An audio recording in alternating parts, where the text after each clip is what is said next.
Have you ever pondered the impact slavery and colonization had on traditional medicine? It's undeniable that the world has witnessed immeasurable improvement in life and the human condition, increased population growth and life expectancy, solving complex health conditions, and numerous discoveries since colonization and the induction of modern medicine. Nevertheless, before colonization, Africa had well-organized traditional healing approaches and techniques that stood the test of time. That's why, despite losing millions due to slavery, they experienced an increased population with a more robust immune system and fewer viral and contaminating diseases.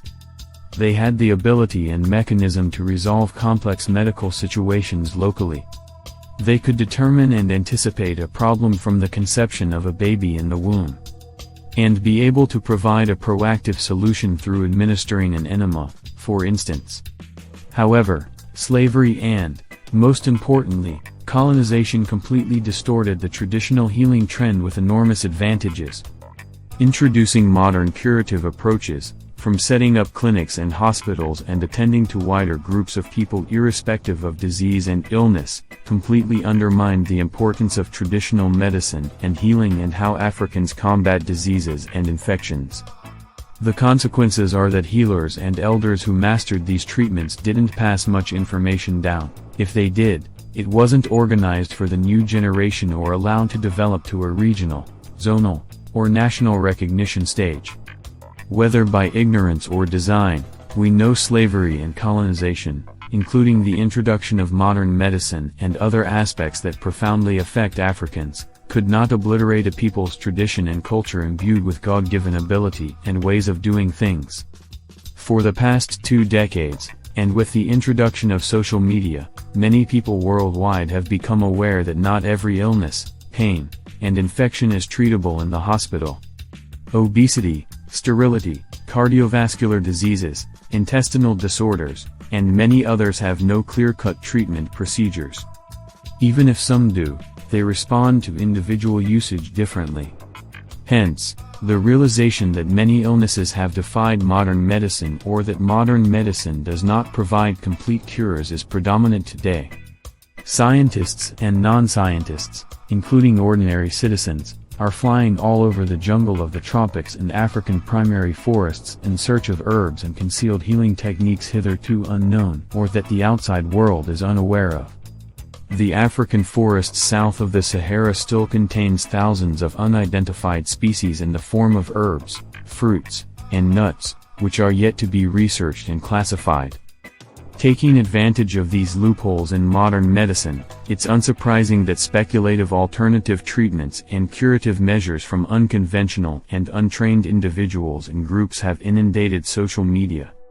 Some have helpful tips and methods, others are outright scams to make money and generate a following. It's time Africans revisit and shed more light on their healing and remedial techniques, some of which contain much value but are not given the deserved attention. I leave you with this, except from pilgrimage into the womb of a Bantu dynasty. Knowledge of traditional medicine and the process of it was never limited to specific individuals and family background. From one clan and household to another, each had the discernment to concoct herbs, share diagnosis and their prescriptive dosage. Understanding that herbal knowledge collectivism fostered the healing and curative processes, instead of isolated individual performance. The range of knowledge transfer, healing acquired through learning, or the process of inheritance and conveyed through ancestral necromancy, were different in methodology and ability. Even in healing, the efficacy was distinguishable. In the event of an epidemic spate, the personal and collective contribution. On rare occasions, few individuals are discriminated in adeptness and efficacy, the likes of Olumpe and Nam, to earn the admiration of accomplished healers.